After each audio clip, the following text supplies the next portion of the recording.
Hey everybody, hello from New York City. What's going on?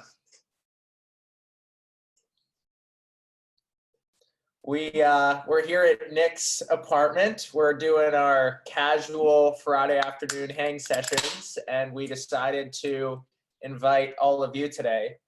Nik, with his direct-to-consumer background, we got our ugly drink over here, hint water, more hint water, lemon perfect. Beverage gods. The beverage gods over here. Oh wait, you know what? That light switch right there, just hit that down. This one? Yeah, I'll turn the speakers off. Okay, cool. This is gonna be super fun and casual. Can all of you hear me? Yes. Okay. So this is gonna just be really just fun and casual. Basically, we are gonna do what we do when we create articles together, which is really just have a conversation, try to laugh as much as possible, try to just have fun. But today we get to do it with you, and we want to hear your ideas. We want your involvement. So I don't know what the world record is for how many people can get together in the same place and write an article, but we'll try to set that one. We'll break it today. Nik, you want to introduce yourself? Yeah, so I'm Nik. I'm a 23-year-old Indian dude living in New York. I primarily work with direct-to-consumer brands. Working with Hint is kind of how I got my start.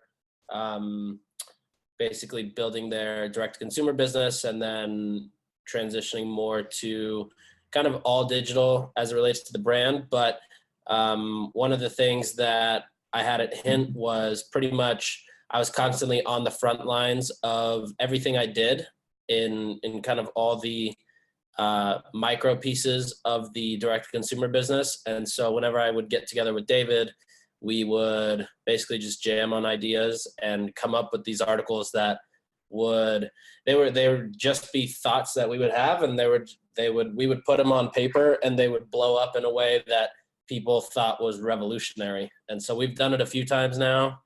And I mean, I just shared one yesterday on LinkedIn, and it still popped on LinkedIn. So, awesome. I'm not the nerdy content guy either. So it's always fun when I get with David and write something, because he's an amazing writer. Yeah. So one really quick request to all of you is please turn your video on. It just makes this experience so much better. So if you're in a place where you can do that, it makes it more fun for us. We're going to sort of just get started on having just a classic conversation. But the one thing that's going to be different this time is we want your involvement in the chat. So if you have ideas of what you think we should write about, just throw them in the chat, and we have the chat up and we'll be looking at that. So what we're going to do is we're just going to talk for 10 minutes. I'm going to sort of interview Nik about what's some trends happening in the direct-to-consumer space, and you'll be able to listen to our just classic kind of conversation. And then in about 10 minutes, we will kind of pick a theme. I will turn on an app called Otter, which I use to transcribe our conversations. And then at the bottom of the hour, I'm going to start outlining. So I will do a live outlining session for you. And I'll kick Nik off the screen. Sorry, Nik. And then I'll do that for about 20 minutes. And then you can just ask us questions and we'll go till whenever. All right, ready to rock? Cool. And if you have questions for Nik, once again, throw them in the chat. Let's make this chat just super vibrant and fun. Nobody sent anything since you started talking. Yeah, exactly. So Nik, so tell me what's been exciting to you? What are you working on right now? Working on a few clients. Okay. I don't know if I should name them. No, that's fine. But like, what's been interesting to you? Let's see what has been interesting.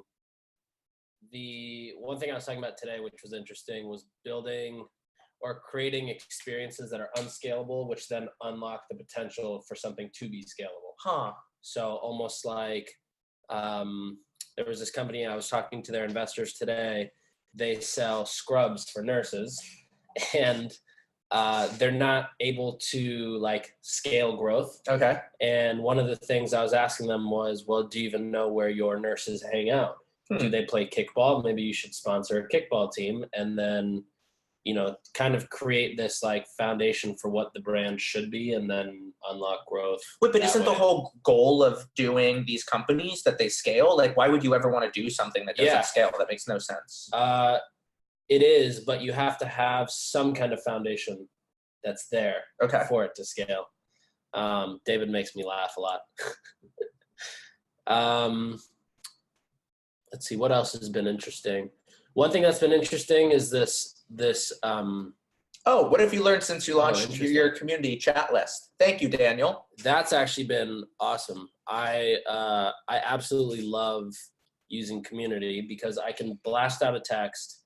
Can you explain it? Yeah, so community is basically, it's a texting platform that I use. I previously used one called Superphone, which was invented by Ryan Leslie, but this is what community looks like, and people can basically text in, and so, like, for example, someone said, "Hi, Nick, I'm here for the valuable nuggets you provide. Love your insights on Twitter." And I can just send back individualized messages, or I can send out a blast to everybody, and everybody gets a text. And when they respond, I can go one-on-one, like just talk deep with them. People always respond, which is awesome. And I think the first interesting thing I learned was the art of copywriting that's involved with SMS. What have you learned about copywriting? It's very different than writing copy for advertising or content. So it's very like my message, when I send a blast out, it has to work with just you, but it also has to work with everybody. Right. So like it's got to be very personal, but also appeal to everybody. And a lot of brands that I work with, or even talk to the founders, they're all trying to get into this text game, but they're not looking at it from a perspective of building relationship or equity between the consumer and the brand. It's more so like, how do we get sales today? Yes. Okay, I have a question for you. So, you see this all the time in like the history of advertising and a lot of these new companies that pop up. And if you have examples, just chime in here. But whenever there's a new platform, there are people and there are brands that come in and they take advantage of that platform, right? They get mispriced growth, right? What you want to do is you want to arbitrage attention, right? You want to say, okay, we have a lot of attention here, but then there's not a lot of brands there, right? You're seeing this right now with a platform like TikTok, right? And then there's a lot of companies, like remember that game Farmville? Yeah. You ever play that? But like Farmville and Zynga in the early days, they just took advantage of what was happening on Facebook. And then you saw this with companies that were, say, new to mobile, right? They, like Uber and Airbnb, they conquered that territory first. So like, what would you say to a founder who might think, okay, this texting thing is really interesting, but I don't know how to use it? Like, how should people be thinking about this? I think it's like with any new platform, you have to really figure it out and understand it before trying to just use it and what I would call like ruin it for the purpose solely of sales. So like TikTok's another great example. I help manage 2 creators on TikTok. One of them is the fastest growing TikToker in the world. Damn. And like he grows probably 150 to 200K a day. But now we're getting deals where people want to use him to just drive sales and that's it. Yeah. Rather than, like what it should be used for, which is like building brand affinity, brand equity in that sense. But anyways. Do you think that there's any, so I'll ask this question, then I'll just say something. So do you think that there's any opportunities here with texting that you're seeing of like special companies that could be started and stuff? Wait, hold on, just like think about this. So I just want to sort of like chime in here and sort of explain what's going on. So I teach a course called Rite of Passage, and basically the course is designed for people who, like me, who writing education just didn't work in school. And so basically I was a horrible writer, and the way that I began to cure writer's block and the way that I this year will publish so much is because all of my ideas just happen through conversations like this. And so the way that I think about writing is that most people think of it as like a very solitary experience, right? Like in the mid-19th century, Thoreau, he goes to Walden Pond, he goes to the cabin in the woods, he's there for 2 years, and he writes his book, right? And that's how we think about writing, right? In the context of like writers retreats and stuff like that. And now what we can do is we can, with transcription, you're about to see this, we can actually flip writing on its head. And we can actually make writing an extremely social and fun and collaborative experience, one that elicits laugh and joy and smiles, rather than sitting and banging your head against the walls. You try to just come up with ideas. And so what we're doing right here is we're trying to basically suck different insights out of Nik's brain. And then what we're going to do in about 7 or 8 minutes is then we're going to pick a topic together. And so start thinking about what topics we should write about, and then we'll turn that to an outline. So I just want to like pause there, tell you what's happening, and then we'll get back into the conversation. So Nik, what kinds of companies can now be built through SMS? I think anything with a personalized experience. So like Pros, which is a shampoo I use, also direct to consumer. Okay, I've never heard of it. It's basically like, it's these 2 dudes from L'Oreal who realized that the L'Oreal products don't necessarily work for everybody. Yeah. And so Pros is where you take a 5-minute long quiz with everything from your zip code so they can figure out humidity and temperature of where you are, down to like how stressful is your job and how often do you work out, to basically build this shampoo. But the texting component of it, which allows the one-to-one, almost mimics the business model in which the product is also one-to-one. So I think with any kind of personalized products or brands, the SMS platform helps a ton. But I think also in so many cases, it could just be an added benefit. Like there's a company I advise called Dream Pops, which makes popsicles. Yeah. And I was telling him, you should have somebody on text 24/7. Yeah. Who's basically a sommelier for ice cream. Whoa, so that would be you cool. can be eating steak and you can text in, hey, what ice cream goes really well with my steak? And there should be an answer for that. Yeah, I feel like, you tell me if this is something you agree with. And Kristen and Fiona, great questions. We'll get to those at the end. But in terms of this, you tell me what is on your mind here. It feels like we're going to think about writing an article about personalization, right? But Nik, this is the question. And I think now what I'll do is I'll turn on the transcription. So right now I'm opening an app called Otter, okay? And Otter, what it does is it just automatically transcribes everything we're saying. And so as you'll see right now, there are words being typed, and then what we'll do in about 10 minutes, and it works way better than Siri, way better than most of the transcription apps that are out there, and I'll drop a link. If someone wants to go in and just type in Otter AI and put a link in the chat, I would really appreciate that. But now what we're going to do is we're going to talk about personalization, and in the next 10 minutes, 15 minutes, we'll figure out what kind of theme do we want to have, and then we'll dive into it. So Nik, my question to you is like, personalization is like this classic buzzword, right? People are like, oh, the personalized economy, right? Yeah. The internet was all about one-on-one marketing, all this sort of like gray-haired BS that you hear at conferences, right? Yep. But it actually seems like that's going to become true. So what is it that people who are like stuck in these personalization buzzwords might miss, or like, what is the difference here that makes the difference? What should we be thinking about? I think a lot of what personalization was up until now, and you look at it through a lot of these enterprise software companies like Optimizely or stuff that you see through like Salesforce or Oracle technologies. Okay. It's all data driven versus actually like it's all quantitative driven versus qualitative. Yes. And we're seeing this crazy shift, and community is really driving a good amount of it, at least on the consumer side.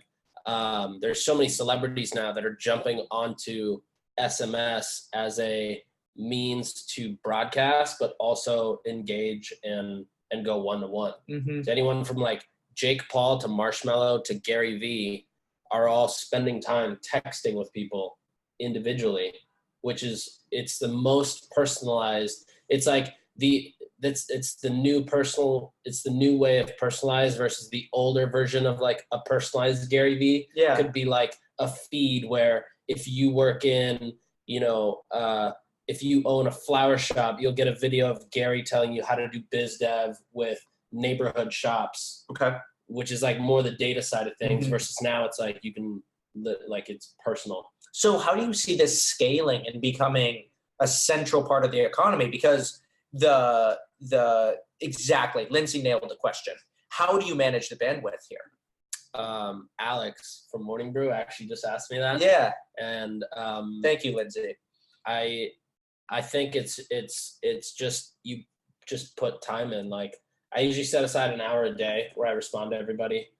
If I'm in an Uber, if I'm taking a dump, if I'm on a flight, like wherever you have time, you jump in and respond. It's a time thing though. It's like, I mean, it's really just anything else. You put time into any platform or but then does that scale? Okay, so say it could scale. Say I'm one of the Jenner sisters, so right? Like what do I do there, right? Yeah, then you figure out a way to. Well, there's some people who might just use it as broadcast. Okay. If you're at that level, but there's also no, because they actually community works with all the telecom providers. But like Dirty Lemon, hold on. for example. You were talking there. So Daniel says, are you worried that a SMS and cell phone provider will lock down bulk sending SMS? That's not a worry for you? No, it's not.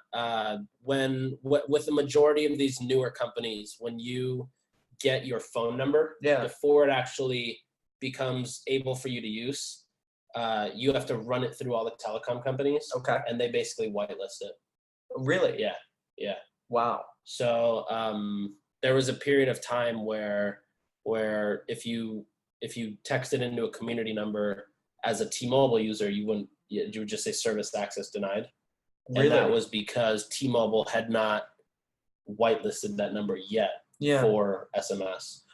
Okay, so you were talking about the beauty company from L'Oreal. What was it? Pros, hair company. Yeah. So are there any other companies that you see doing a decent job here with the personalization economy? I mean, that sounds so buzzwordy, but I'm trying to dive in. There's a new one that just launched for skincare called Yours. Yours? That's a great name for something personalized. And then what do they do? They do skincare. They do creams and serums. They try to like condense your morning routine and your nightly skin routine into a few products based on your skin type. Huh. Yeah.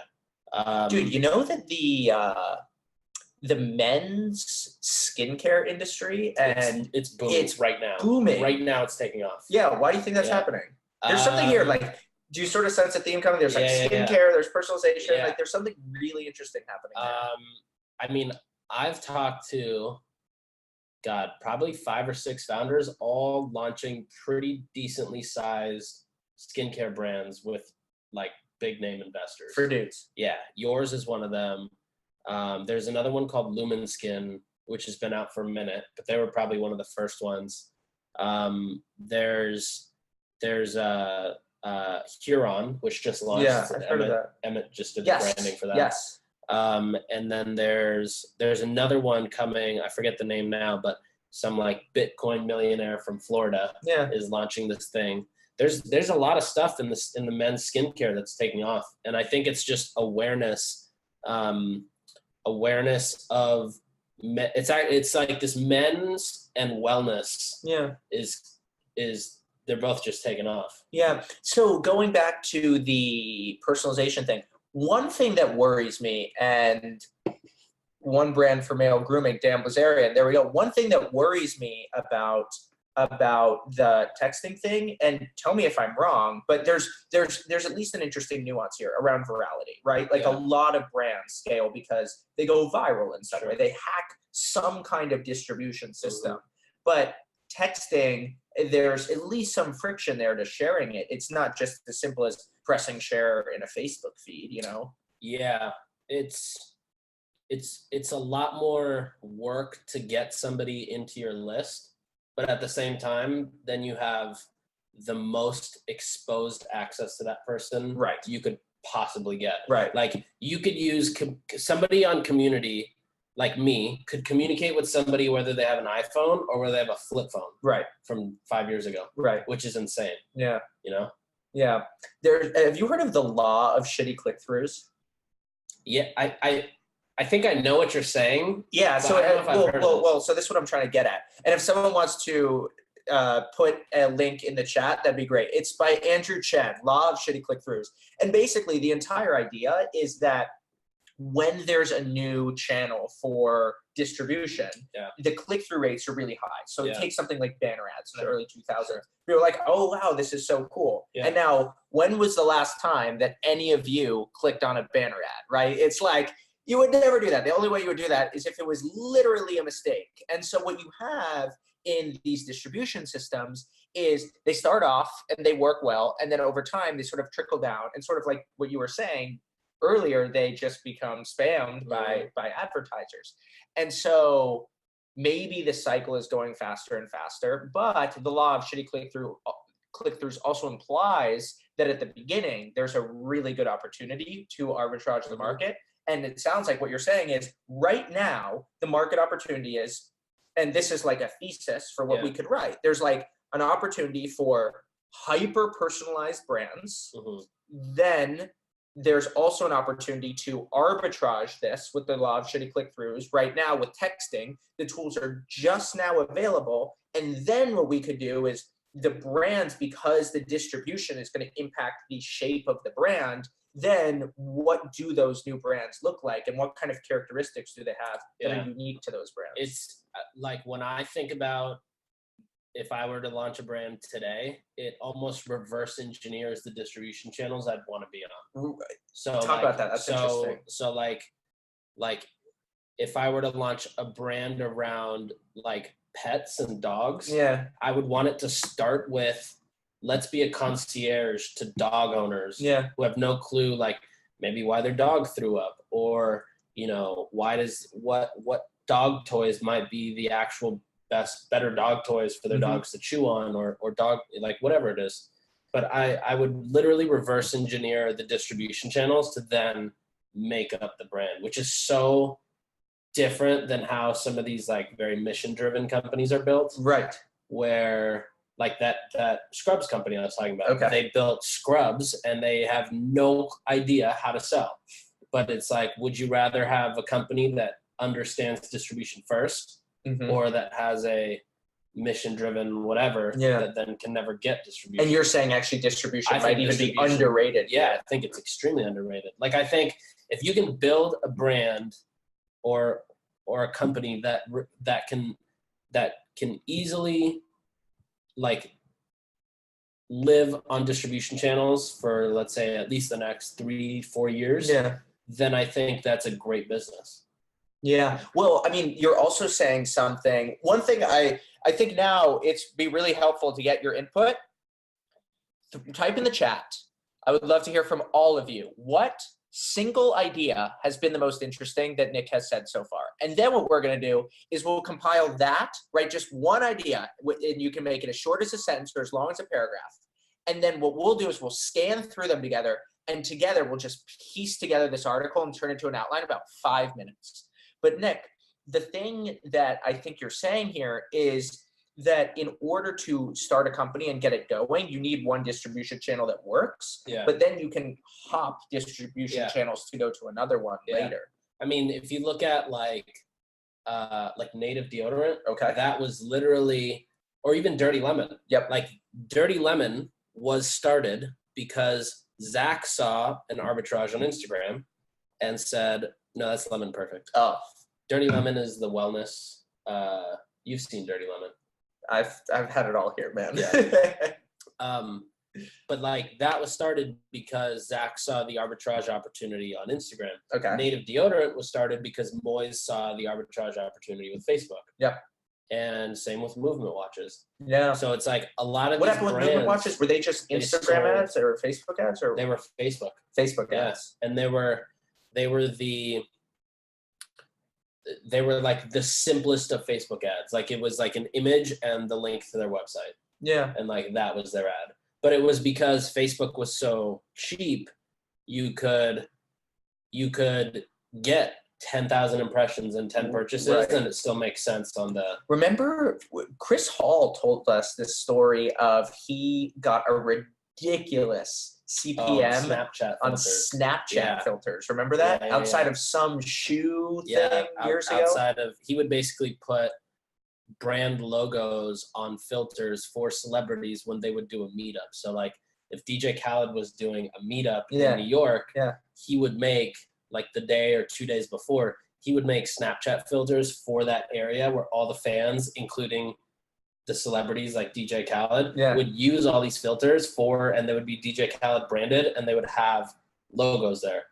And I used to do that for this game called Cooking Fever, which had like, I think they probably have over 100 million users right now. Yeah. But it's a mobile game, and we would do things where we would buy out like the Snapchat filter space of like a Bieber tour. Yeah. And it would be the filter would be all about Bieber or whoever was performing. Yeah.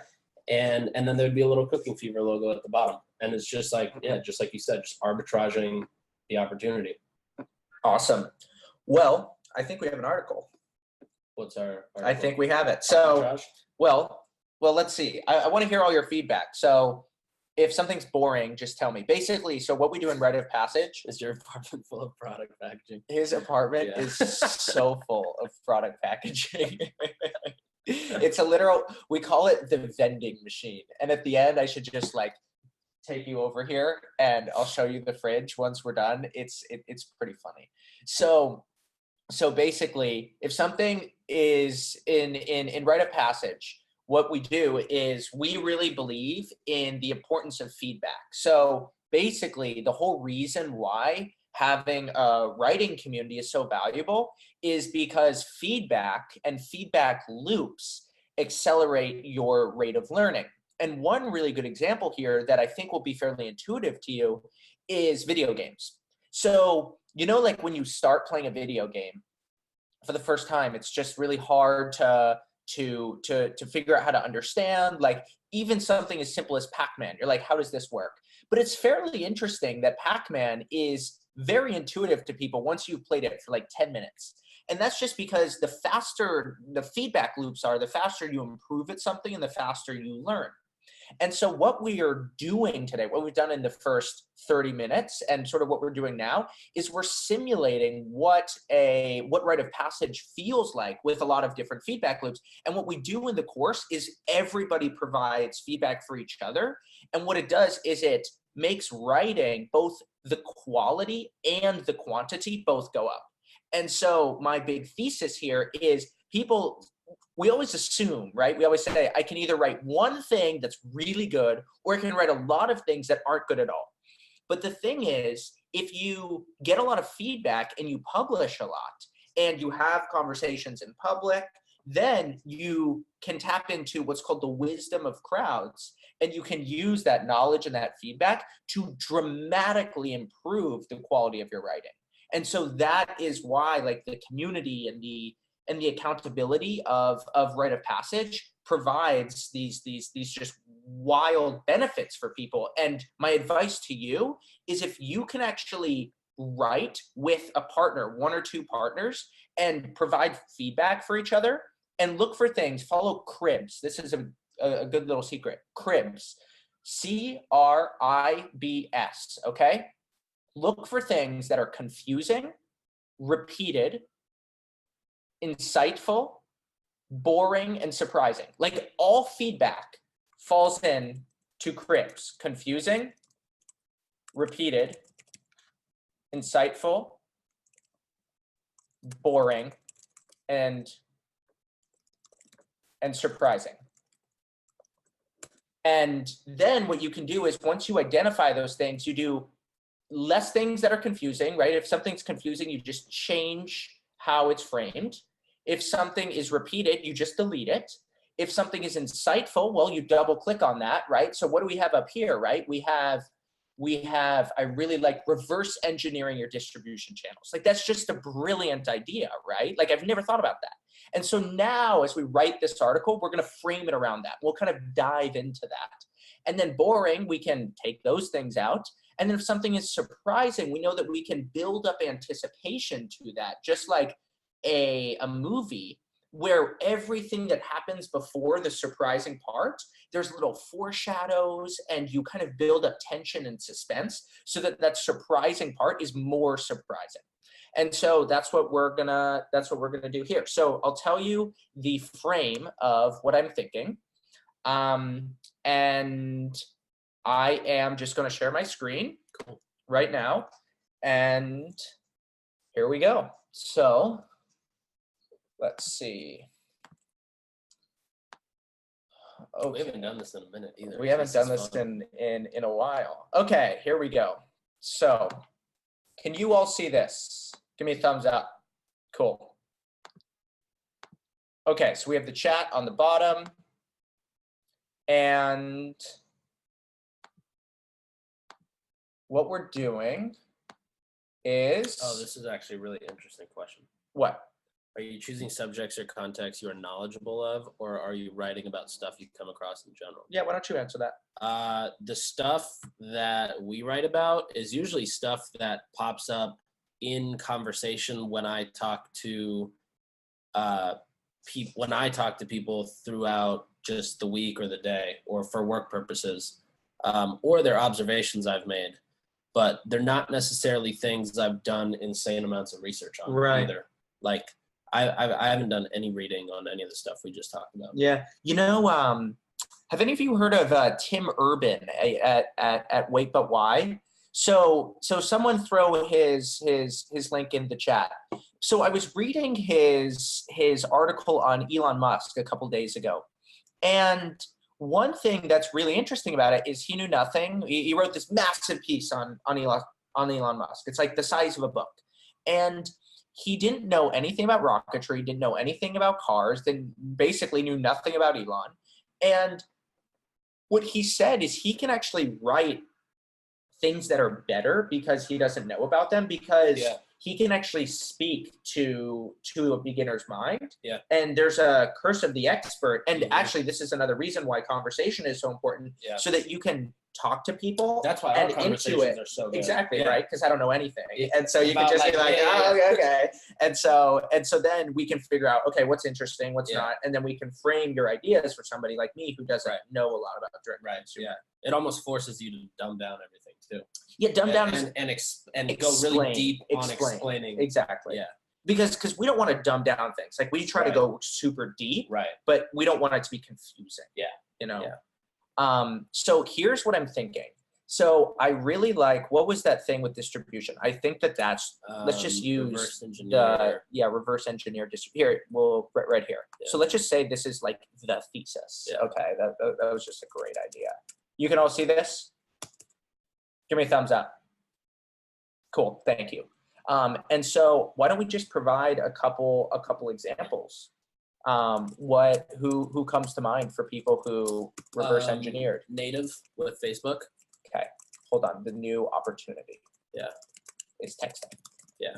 Okay. Facebook. All examples, Native and Movement, I think, are prime examples of Facebook. Let's do Movement. I think Movement's interesting. So why don't we just do 3 distribution channels? Cool. And then did somebody do Facebook and Instagram? Like, were those different? Like, was like a Glossier Instagram or something? Instagram for sure, Glossier. Yeah. Okay, cool. Yeah. And then Twitter, I would even put like Not Pot. I don't know what that is. The CBD gummies. I don't know what that. I don't want to write about another DTC. Let's see, another distribution channel. What about Chipotle and TikTok? Are they crushing TikTok? Was there one from like first brand to go viral on TikTok with creators? Was there one from a while ago? Something like Snap, just something that's more proven than what's recently happening on TikTok. Do you have any ideas, all of you? Let's see. How about like literally? Let's go super old school. Super old, let's talk about like classified ads, stuff like that. Like that, or like 1-800 numbers. Yes, exactly. That's awesome. Exactly. Like, I feel like we could research. Yeah. We could research those old magazines that like Sears. Like catalog. Sears catalog, bro. That's gonna be awesome. One more old one. What's K-Tel? Lindsay, why don't you chime in? You're Rite of Passage alumni, so you know what you're doing here. Chime in. Oh, Skillshare for sure. Catalog Sears. There's got to be Lindsay, I'll let you jump in if you want. Otherwise, we'll keep going. I don't know what K-Tel is. Jack, do you want to talk about Skillshare on YouTube? Whole Earth catalog. Why don't you guys write about these and sort of what comes to mind here?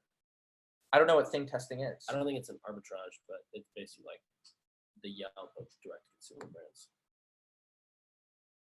Tasty on Facebook. That's a really good one. That's a great one.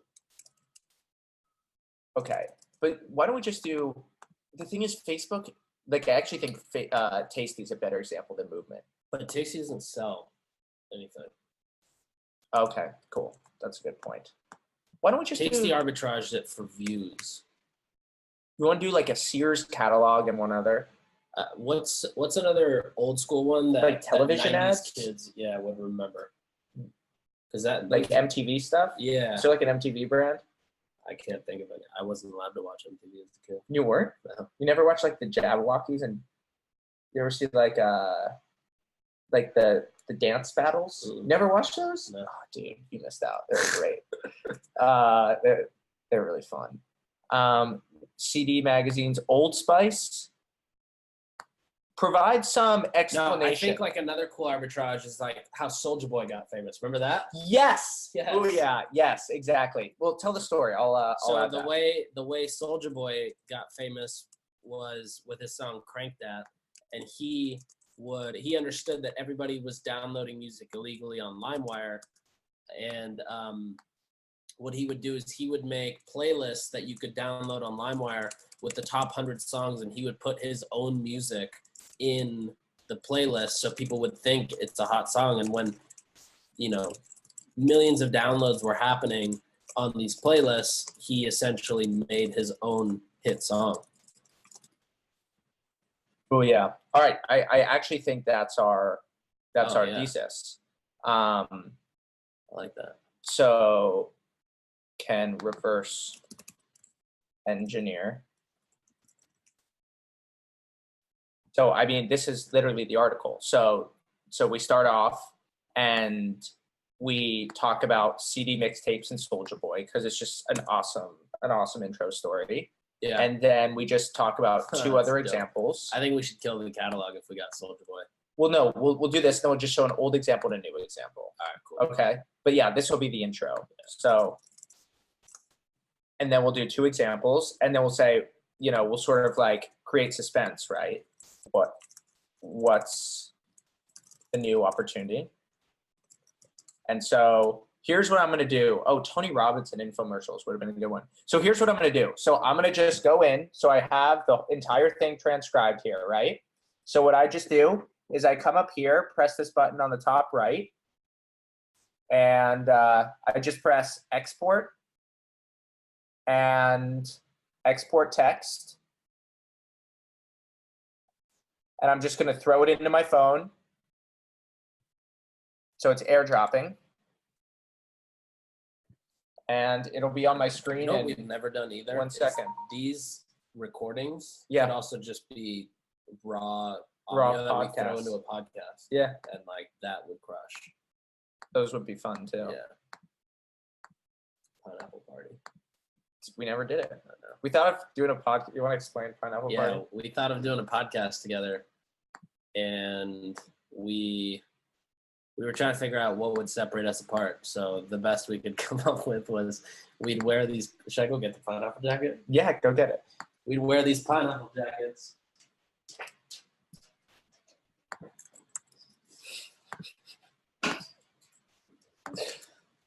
Wait to see what you're about to see. So here's the transcript, by the way. We'd wear blazers covered in pineapples. Stand up. You got to do the model. Not bad. I think it looks pretty good. All right. Okay. Back to it. So here are the examples. And look, Lindsay had that great point of pushback. Remember, she talked about scaling, right? So let's just talk about what the pushback is going to be. Scaling texting is going to be Yeah. Except you said something, what'd you say? You said something about conversational. So hold on, you just said that word. Boom, right here. Ta-da! No, that wasn't it. It was casual, is that what you said? What was I saying? You said something about how the brands who do this are a lot more casual in how they engage or something like that. What else? Oh, here we go. We can talk about the law of shitty click-throughs. Yeah. Oh, how's this? Actually, that's good at the end to just create urgency. And then it's like why you need to do this now, right? Yeah.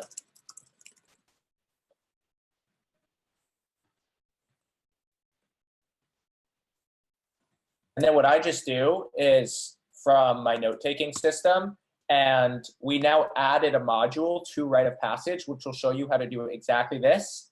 And this is a freaking superpower. What I can do is I can just go right into my notes, and I can just type in right here, and I just know, like I can just get this right in here. So I can just go into just all these different notes. What do you mean? How'd you even get this piece? Yeah, so basically I read this article. It was on an Intercom blog. I don't even remember reading this. And basically what I did was I read this entire thing, and there were two things that really stuck out.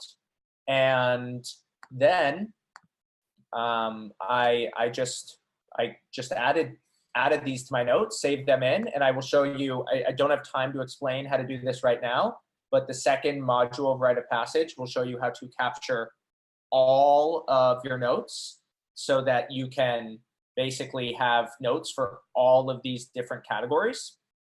Actually, this would be pretty good, this story on viral Dropbox marketing. So I'll just say this will be sort of a backup story. Dropbox. So I can add this in here. Let's see what it says. Amazing retention. Oh, because that's what they would do. They would share files. Mm-hmm. And so you would share files to somebody else, and then you have to download Dropbox to open it. So it created like that viral loop mechanism. And then, yeah, right here, right? The first banner was for Hotwired. Yeah. And so 70%. 70% click-through rate. How shit. insane is that? Damn. Yeah, what's funny is like 0.03 now gets people super excited. It's like, oh, our programmatic's crushing. Really? Yeah. Nuts. So yeah, we can just add this in here.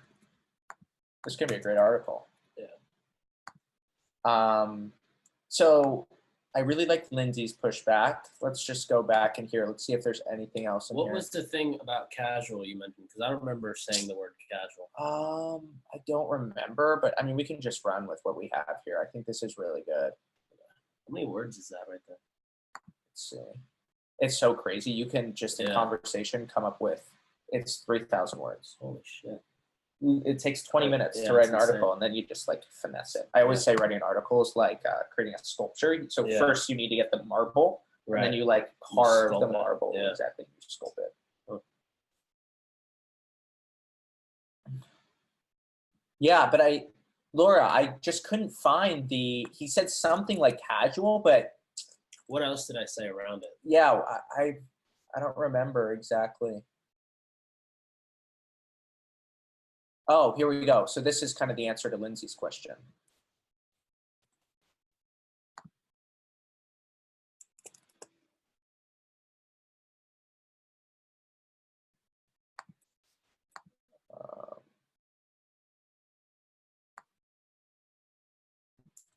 There we go. Let's see. So what do you think these new texting brands are going to be like? Like, how do you think they're actually going to be different from the kinds of brands that exist right now? Like, what does it actually mean to reverse engineer? Well, I don't necessarily know how it would look if it was like a quote unquote texting brand, but I think reverse engineering your distribution channels means you figure out what is sustainable on that platform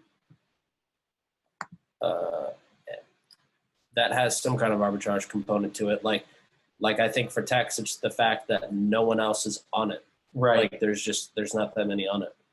And the way that most big companies are set up, they can't get on it that fast either.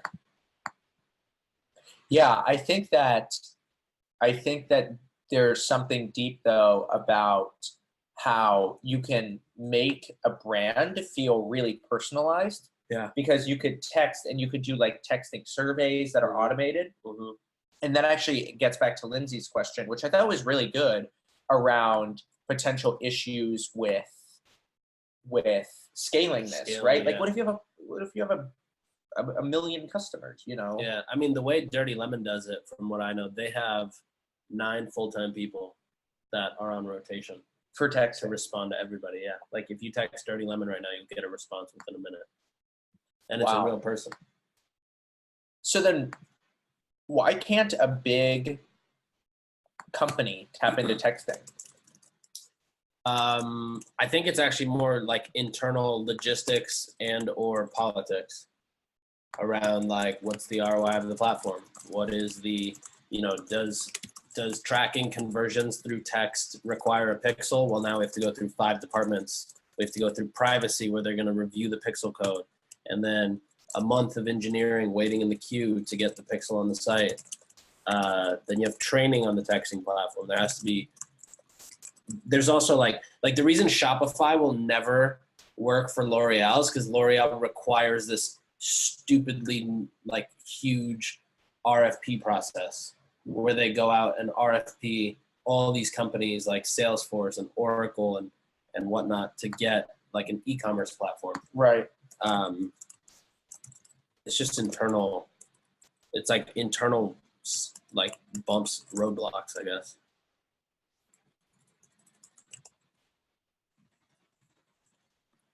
I'm just pulling from what you wrote, and then we can just build an article off of this. I mean, I think we have more than enough here. Yeah, see, I don't know if it makes financial sense to hire 9 people, but like that's sort of the bet, right? Like someone's going to figure it out. It's all a bet, yeah. You know? Yeah. But there's the bet with any new platform.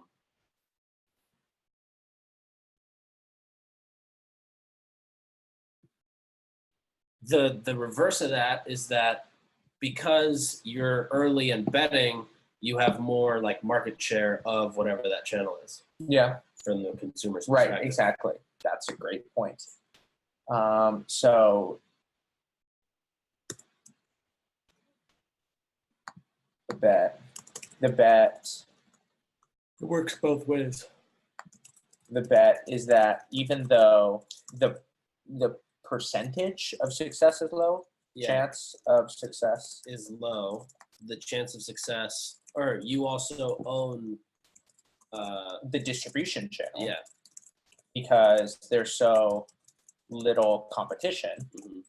And like some Dirty people, Lemon is building an entire business around the fact that they have this convenient platform. They're literally launching brands because of it. Yeah. So what I'm going to just do is I'm just going to play with this structure and basically craft an outline. So what I'm going to do, and I will show you how to do this in Rite of Passage, is I'm going to just go through my notes. And I have various notes that I've just from my reading on the Sears catalog and stuff. And I will actually compile a pretty in-depth outline in the next 10 minutes or so, maybe 5 minutes or so. And I can just show you how fast I can do this.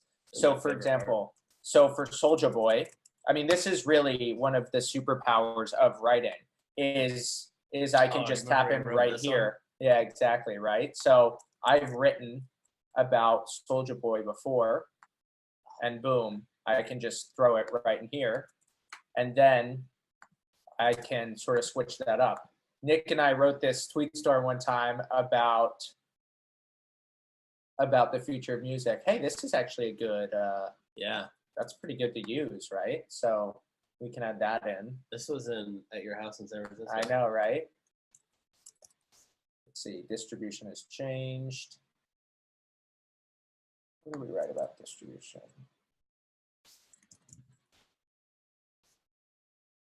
There we go. So we can add that in.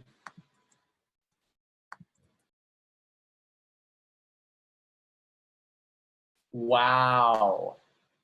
Totally forgot about this. The mannequin challenge and video games and Guitar Hero. Yeah. That's an arbitrage opportunity. Dude, we should just start off with like just one-hit bangers of arbitrage opportunities. Okay. So one thing that's really fun about this system, and yes, Robin, I do the vast majority of my writing in Evernote. What's so much fun about this system, and you're seeing this, is that these new things just emerge that I would have never expected before. And so what you're seeing is like, nobody thinks about writing like this, right? Like most of the way that we're talking about writing is like, sit and just come up with ideas. I'm like, F that, no way. What we're gonna do is we're just gonna have conversations, have fun, and then we're gonna kind of turn this into an outline, and then we'll pop back into the notes, which then you can compile over time, and then all of these new ideas will emerge. And it's just pure serendipity. Manuel asked if I use apps to take notes. I literally just save articles and then highlight, which is pretty much what David's done with Evernote, and then those become my notes. But I learned it through David's course, so I just started doing it. Oh, wait. That's kind of interesting. We can add that.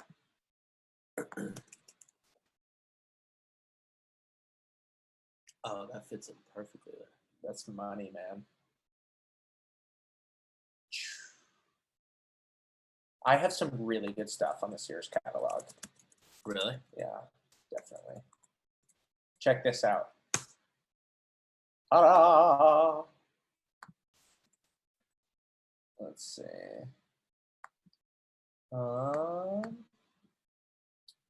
Let's see.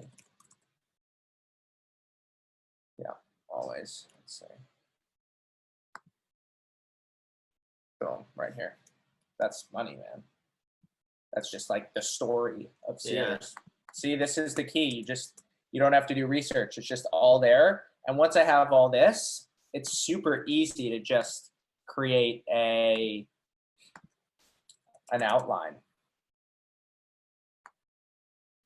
I just have all my statistics about Sears just like top of mind.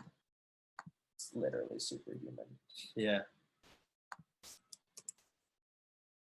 Let's see. Boom. Oh, there we go. Stories of what it was actually like to feel that change from the Sears. The Sears catalog is an old school thing, but it's such a good example. Yeah. That it works well. Okay, we have more than enough now on the Sears. Hold on, this is good. What's the last one? Is it movement or no? Sears movement. Let's see. MVMT. Hold on. I don't know if I have good stuff on movement. Let's see. Let's just look at my DTC folder. Commerce folder. But search MVMT because that's how the brand. MVMT. Yeah. No, let's see, watches.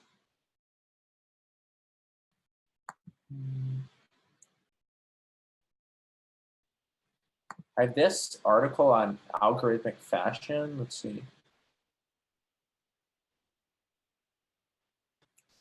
What's another one that you might have more? This is fairly interesting that watches, like because we're talking a little bit about how distribution shapes product, not just how product shapes distribution, but how there's the distribution of Instagram leads to very simple watches. I don't know, maybe that's something, but I can just add it and we can use it or not.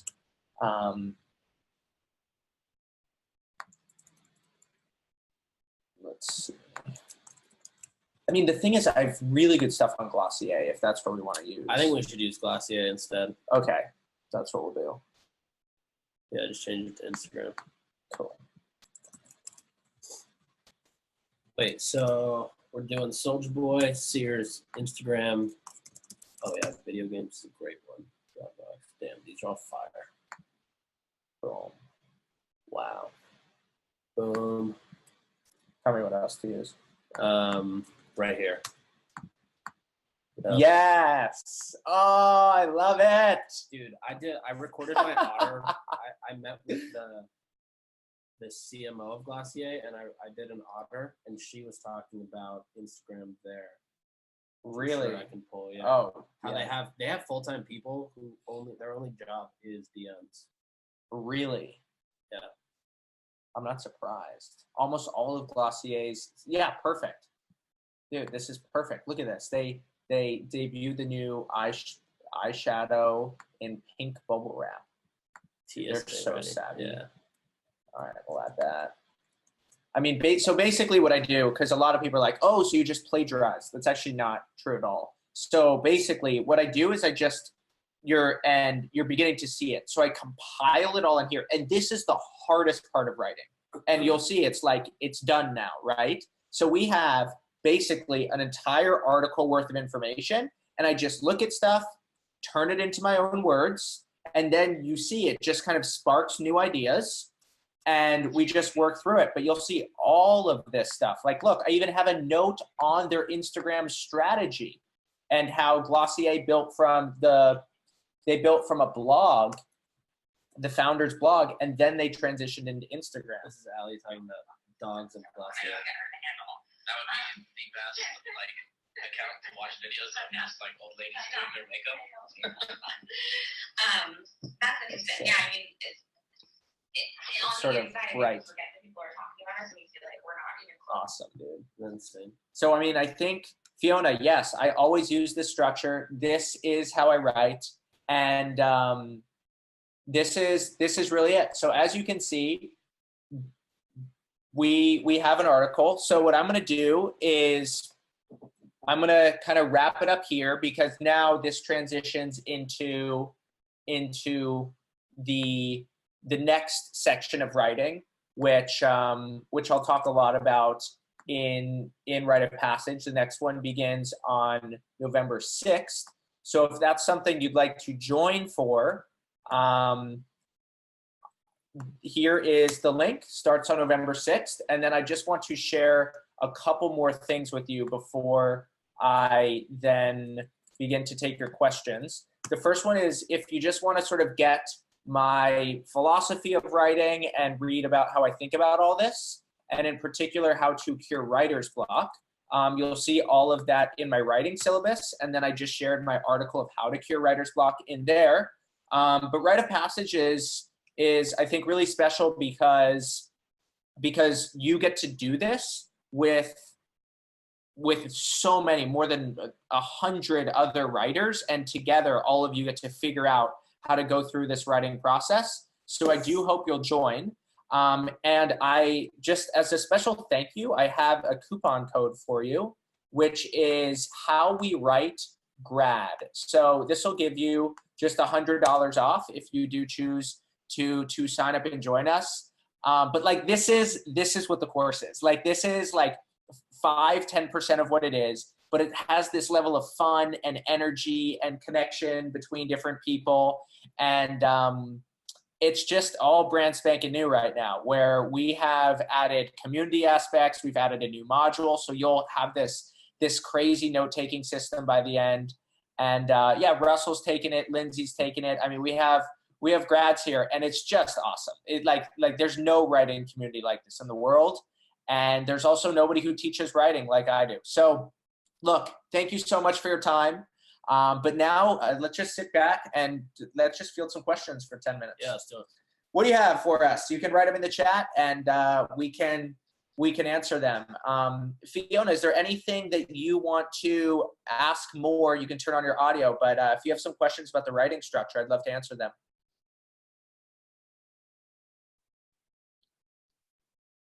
You're unmuted now. Cool. Hi, thanks for the info. Yeah, likewise.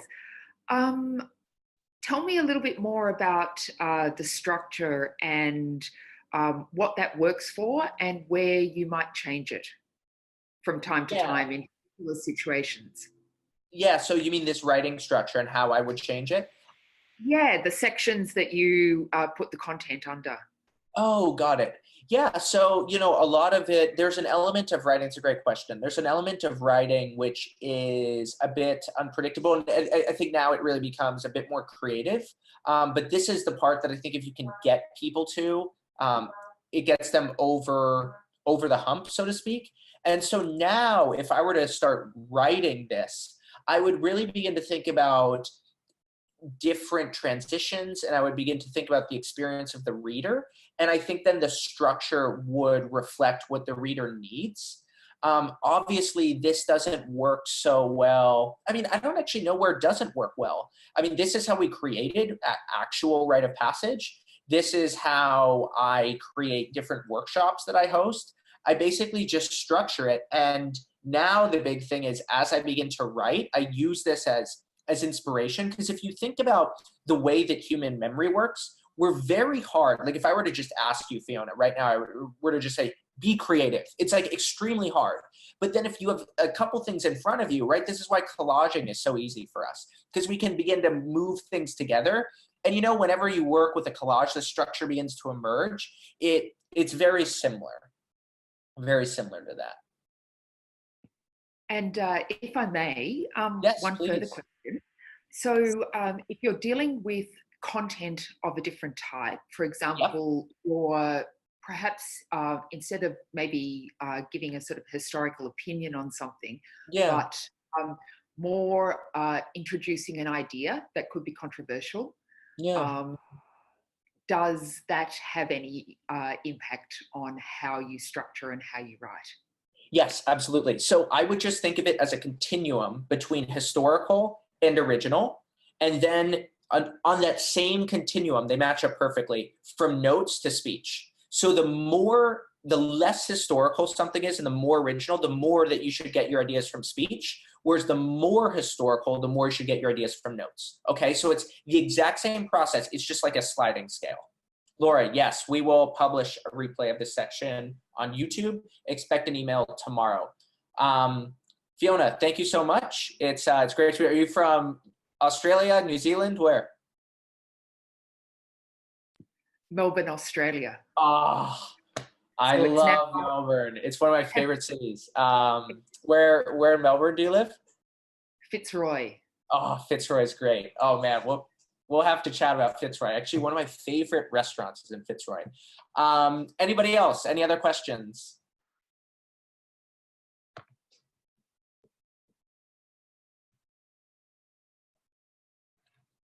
Let's see, how do you use tags and categorize your Evernote? Alex, I would point you to a article that my business partner, Tiago Forte, wrote on tags in Evernote. And I'm just going to drop it in here. His answer is going to be better for you than anything I could give you. But the search in Evernote is so fantastic that search is really what I rest on.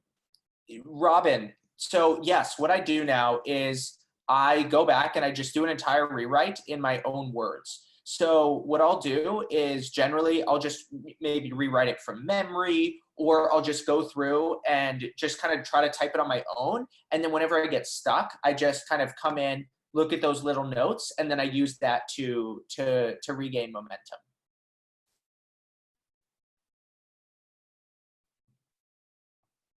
Oh, is there an equivalent strategy for solo writing situations? Great question, Greg. So what I would point you to is I did a YouTube video earlier this week, which I can drop in the follow-up email tomorrow. And look, I write solo all the time, right? Most of the writing I do is solo. And so basically, whenever you think of process, you don't want to let the process get in the way of what you're actually doing. But what's great about process is it lets you internalize this at such a deep level that it just becomes a way of life. And so, Greg, to answer your question, when I do this solo, just my casual conversations and my casual reading actually now reflects this process. And so by the time I sit down at my computer, generally, I just have these ideas and I'm sort of ready to rock and roll. But I'm just going to point you, Greg, to a 1 hour webinar that I did, or workshop that I did on Monday, and that'll just give you all the answers so that you can just see it. It's just and then if you don't get that, just shoot me an email and I'll send that to you right away.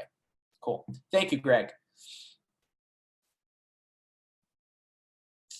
How often do I use Otter? So Patrick, what do you want to know about Otter? We can answer all of. We use it all the time. I mean, you and I record all of our conversations. Yeah, our best articles came from like 2 a.m. Otter recordings. I know. I know. One thing with Otter, I just think ethically it helps to, like, it's important to make sure that both people consent to using Otter. Exactly.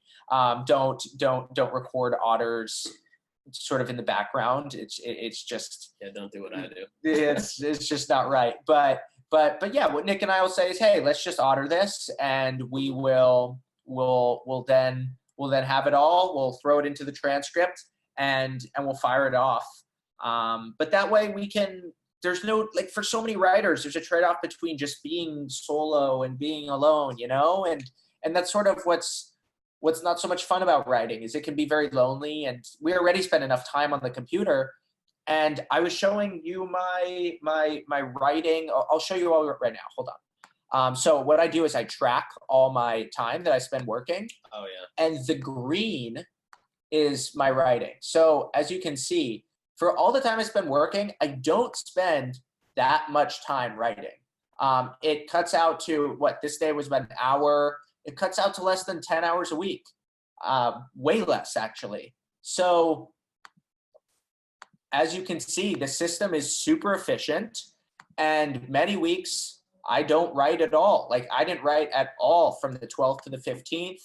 I track every second that I spend working. And as you can see, this is like the biggest box that there is, and it's an hour and 50 minutes of writing. Like, that's not a lot, you know?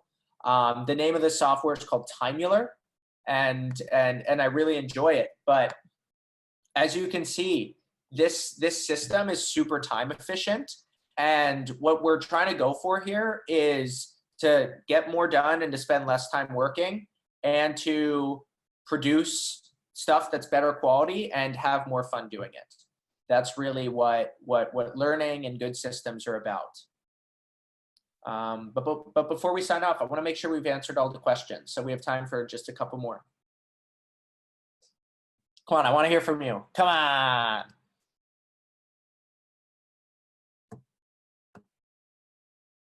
You can write it in the chat if you want.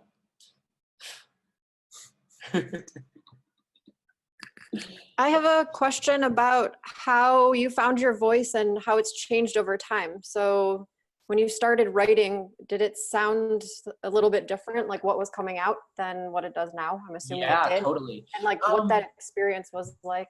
Yeah, so can you give me just a little bit of context? Like, where do you feel like you're struggling? I am a technical writer, and kind of moving into wanting to publish more openly about just everyday life experiences and information that I'm coming across, like what you're talking about. So finding like something that's not so formal, which I'm really into. Something that sounds more like me and conversational and fun. Which it's surprisingly challenging, which has been. It is surprisingly challenging. Well, I'll tell you, a lot of rite of passage students struggle with this. So take some comfort in knowing that, and Jennifer just wrote in, take some comfort knowing that a lot of people struggle with this too. And so what we found is that you want to just read a sentence like you're just talking to people at a bar.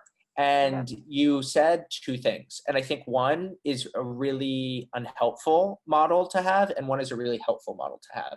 The unhelpful model that I would suggest that you go throw this model in the trash can after we get off this call is the idea of finding your voice. I just don't think that that's really a thing for most nonfiction writing.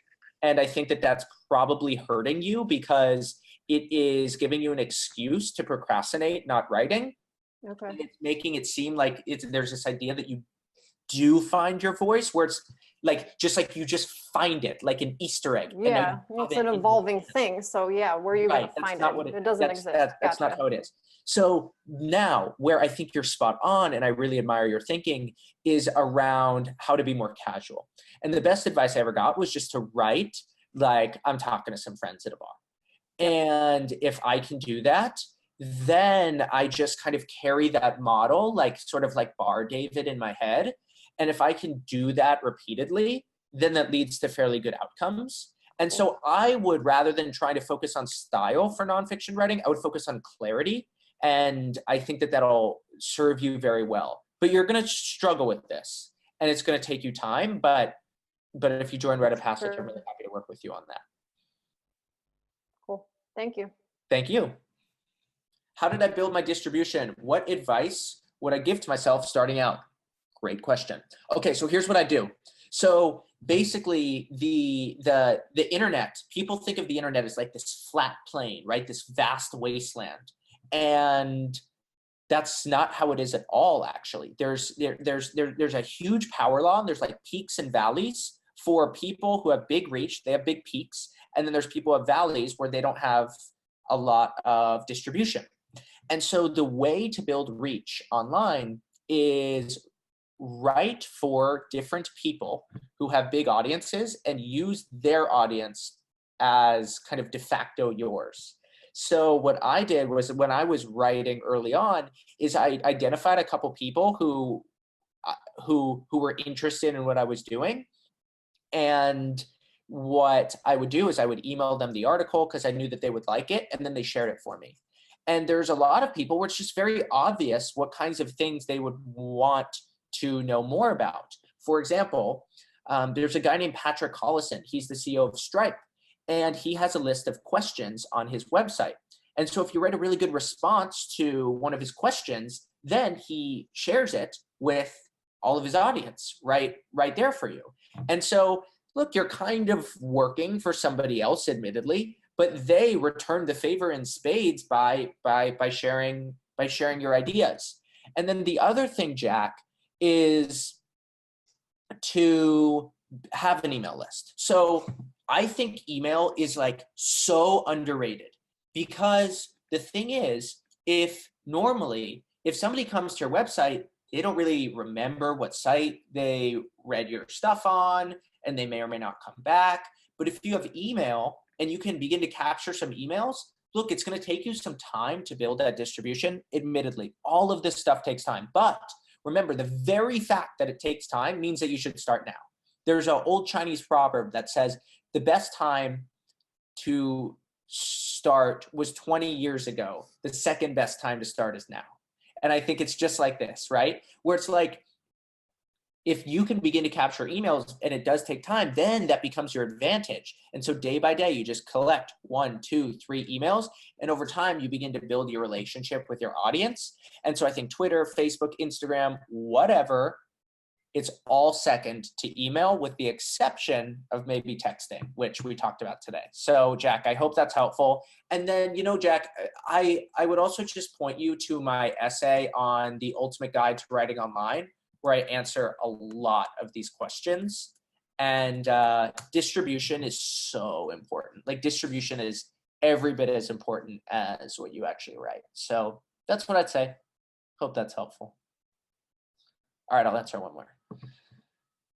I want to start a website, but I don't know which platforms to start it on because there's so many different platforms. I want to build a distribution eventually. Does the platform really matter that much? Not really. No, I mean, look, I would recommend one of two things, Jennifer. I would recommend Squarespace, or I'd recommend WordPress. Squarespace is going to be easier. WordPress is going to be more professional. And let me just share with you what I wrote on this. Just give me 1 second. Just find this for you.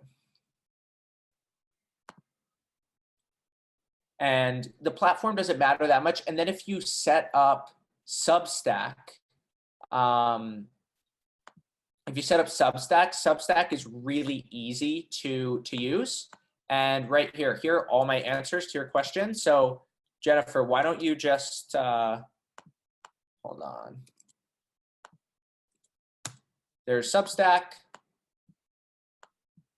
Here's Squarespace. And there's WordPress. So those are your answers. And look, don't let platforms ever get in your way.